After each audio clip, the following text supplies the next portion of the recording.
Bapak Adi Suendra, dan juga Bapak Hangga. Ya. Tolong Ibu Citra sudah standby dan teman-teman yang lain.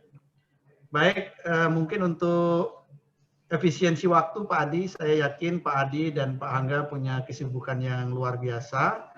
Untuk itu pada kesempatan yang berbahagia ini kita melanjutkan bimbingan untuk sesi peluang dan tantangan sistem inovasi daerah Kota Palembang. Untuk itu sebagai arahan untuk penyusunan materi dan sebagainya, kami mohon Pak Adi untuk bisa memberikan pencerahan. Dan untuk Bapak Adi dan Pak Angga, mohon izin bahwa Zoom meeting ini kami record Pak Adi. Jadi nanti kami bisa mengulang-ulang kembali terhadap materi yang Pak Adi berikan. Untuk itu waktu dan kesempatan kami berikan kepada Pak Adi Suendra. Silakan Pak.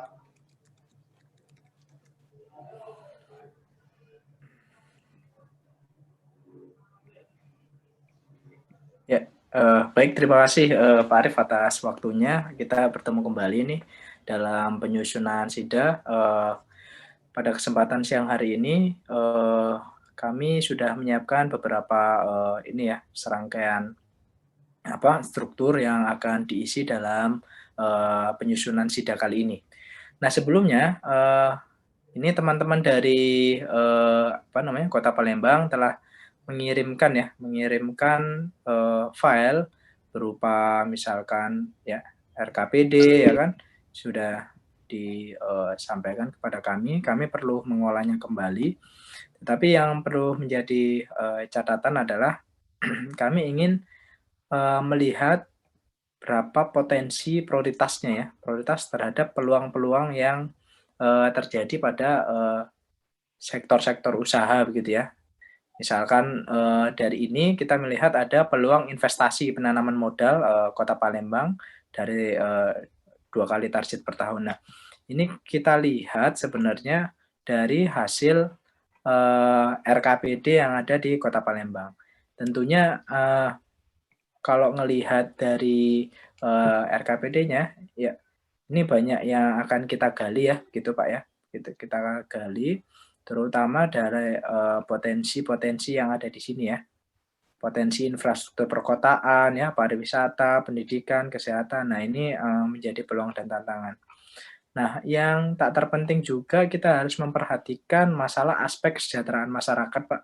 Aspek kesejahteraan masyarakat ini berkaitan dengan angka harapan lama sekolah ya, partisipasi kasar ya, terus angka harapan hidup ya, angka kematian ibu, cakupan balita gizi buruk ya, indeks pembangunan manusianya. Saya kira itu yang menjadi catatan ya terkait dengan aspek-aspek yang lainnya.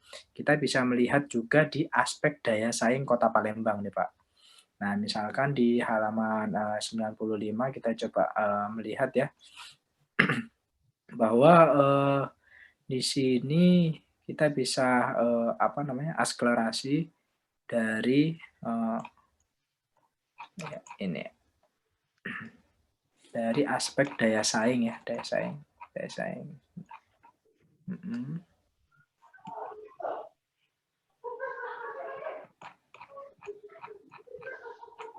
Dari luas. Nah, ini nanti bisa kita gunakan Pak ya, bisa kita gunakan menjaring sistem inovasi daerah. Walaupun begitu, kita melihat dari rencana-rencana aksi yang ada di sini Pak ya. Gitu. Nah, ini sebenarnya adalah kita biar inline, maksudnya biar terpadu begitu Pak ya, terpadu antara SIDA dengan arah RKPD-nya begitu. Nah, untuk di sini kita melihat prioritasnya ya. Ini ada prioritasnya, ada pembangunan kota pariwisata, budaya, olahraga, dan harmonis. Saya kira ini menjadi penting untuk kita jadikan sebagai tujuan. Terus lagi juga ini peningkatan investasi ya, pembangunan budidaya, integritas berwibawa gitu. Nah, dari sinilah kita akan menuju, Pak. Dari sinilah kita akan menuju penyandingan janji tahunan kepala daerah prioritas pembangunan daerah tahun 2021 gitu. Nah, ini akan kita fokuskan gitu ya gitu. Nah, misalkan ini mengembangkan kawasan baru gitu ya. Nah, kita perlu detail kawasan baru dan pembangunan ruang publik serta ruang terbuka hijau ini konsepnya bagaimana Pak? Apa konsepnya yang udah energi baru terbarukan begitu ya? Nah, ini kita perlu melihat lebih lanjut. Tentu ini adalah janji wali kota dan kita support dengan inovasi Pak. Nah, kita support dengan inovasi. Jadi tidak hanya memang ini adalah janji wali kota, terus habis gitu ada urusan dan kewenangan. Nah, kita coba dari Bapak Dalitbang nih untuk menginformasikan, oh kira-kira kalau misalkan di dalam sektor ini, ya misalkan sektor ini kita bisa menghasilkan inovasi ini gitu, sanitasi kawasan dan perkotaan misalkan gitu. Misalkan 3, mengembangkan perbaikan sistem drainase manajemen banjir. Nah, ini nanti kita coba cari inovasi tentang ini gitu. Tentu ini berkaitan dengan tema yang di sini prioritas pembangunan ya. Ada pembangunan infrastruktur perkotaan yang terpadu dan merata yang berwawasan lingkungan gitu. Terus yang kedua, pemerataan kualitas pendidikan. Nah, pemerataan kualitas pendidikan ini targetnya apa? Mengembangkan kualitas pendidikan dengan membangun sekolah-sekolah unggulan di kecamatan dan kelurahan. Saya ada contoh itu Pak di beberapa daerah ya, ada smart school ya. Smart school itu memang didesain ya SD dan SMP mereka itu sudah tidak menggunakan buku Pak. Sudah tidak menggunakan buku ya, sudah tetapi sudah menggunakan digitalisasi begitu ya terhadap seperti ini ya, saya contohkan seperti ini Pak Arif ya. Ini ada inovasi ya, misalkan, nah ini namanya smart school ya, smart school ini. Jadi di sini itu dulunya masih seperti ini Pak, buku begitu ya. Nah ini, nah kemudian mereka ubah ya tuh, mereka menggunakan laptop semua. Ini papannya aja udah smart white ini Pak. Smartboard ini Pak. Nah ini smartboard. Nah ini nanti kita masukkan ini, benamkan di sistem inovasi daerah Pak. Supaya kita punya ini ya, maksudnya masukan lah ya, masukan untuk OPD teknis kan ini untuk dinas pendidikan ya Pak ya. Nah kita bisa support inovasi-inovasinya begitu. Nah ini untuk smart school ya gitu. Ini kita bisa. Terus ini misalkan peningkatan akses layanan kesehatan. Ya, layanan kesehatan bagi masyarakat dengan membangun menjadikan puskesmas rawat inap yang terakreditasi paripurna dan membangun puskesmas pembantu. Nah, boleh nih. Nah, tentunya ini ada ini ya, memperbanyak rawat inap. Nah, kita nanti list Pak, list mana saja yang bisa diinovasikan, mana yang tidak. Karena tidak semuanya kan ya. Nah, nanti kita di dalam rencana aksi, nah kita bisa sampaikan beberapa poin-poin ini begitu ya. Terus ini ada juga nomor 10, mengembangkan sistem dan regulasi pembangunan budaya berintegritas pemerintah seluruh lapisan masyarakat. Ini ada juga sistem merit, saya kira ini di kepegawaian ya. Ini kepegawaian, ya. Terus kita juga lanjut peningkatan investasi. Nah, kita lihat mungkin nanti saya coba lihat Pak ya, investasi atau inovasi apa yang sudah ada di Kota Palembang, biar tidak redundant begitu ya. Maksudnya biar tidak bentrok begitu ya. Mall pelayanan publik, Pak. Mall pelayanan publik sudah ada ya kan. Tetapi mungkin kita bisa masuk di dalam ini inovasi di sektor perizinannya. Nah, kalau mall pelayanan publiknya ada, mungkin di Bapak mempunyai inisiatif ya. Nanti itu ada pasar pelayanan publik, tidak hanya mall, Pak. Nah, orang kan mungkin kalangan atas ke mall, tapi untuk kalangan bawah bisa ke kecamatan. Nah, ada itu Pak, contohnya itu ada itu. Di Kabupaten Banyuwangi misalkan mereka tidak hanya mall pelayanan publik, tapi ada pasar pelayanan publik Pak. Nah, begitu. Jadi emak-emak, ibu-ibu yang ke mana namanya pasar gitu ya bisa mengurus izin Pak. Nah, itu juga ada itu. Nah, yang penting dari kesemuanya ini Pak ya, dari kesemuanya ini kita insertkan, masukkan inovasi-inovasinya. Nah, begitu Pak. Sehingga nanti tidak hanya berjalan sendiri-sendiri, tetapi satu kesatuan gitu Pak. Jadi ketika prioritas pembangunan kita sudah ada, tetapi kita mendukung misalkan inovasinya. Misalkan ini ya, Musir Riverside Tourism Development. Nah, ini kayaknya bagus nih Pak, ini bagus ini. Cuman seperti apa inovasinya? Nah, ini yang harus kita pikirkan.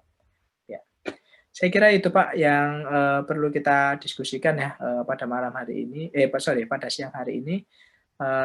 Kita berharap nanti komunikasi terus dengan staf Bapak ya.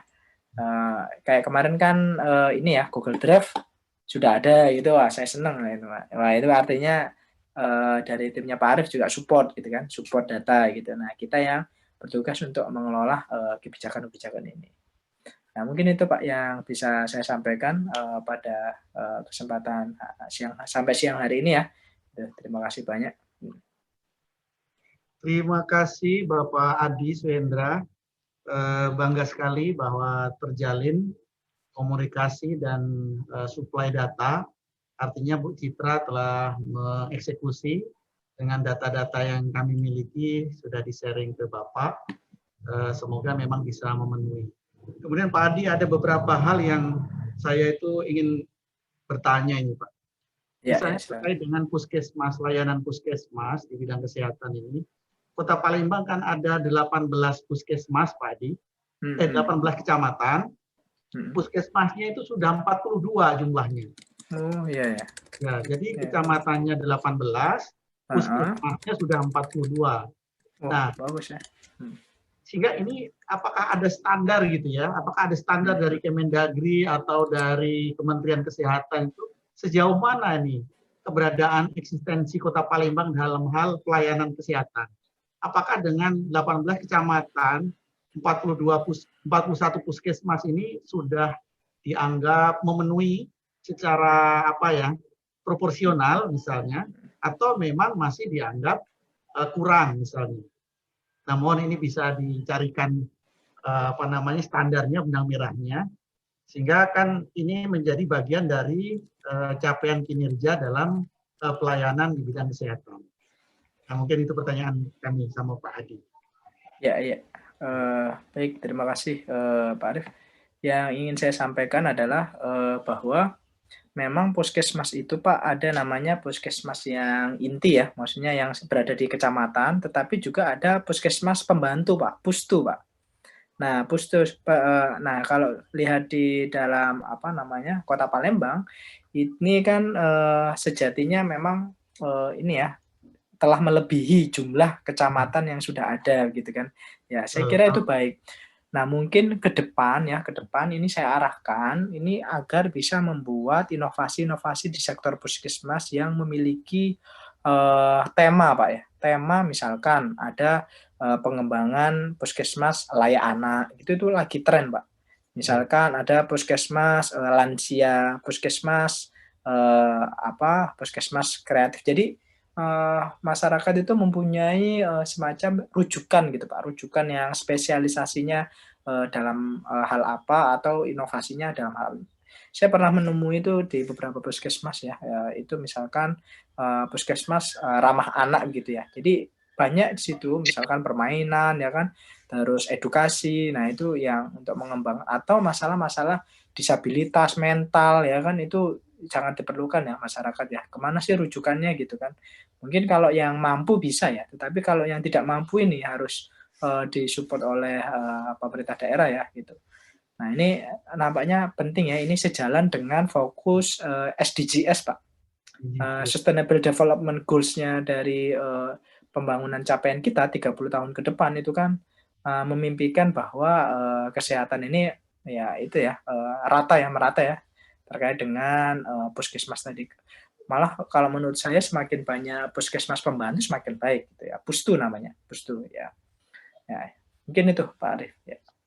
Terima kasih Pak Adi menambah wawasan saya dan teman-teman di bidang Litbang khususnya infrastruktur kesehatan. Selanjutnya kami mohon berkenan teman Pak Adi, tim Pak Adi, Pak Hangga untuk bisa juga menyampaikan arahannya. Pak Hangga, kami persilakan Pak Hangga.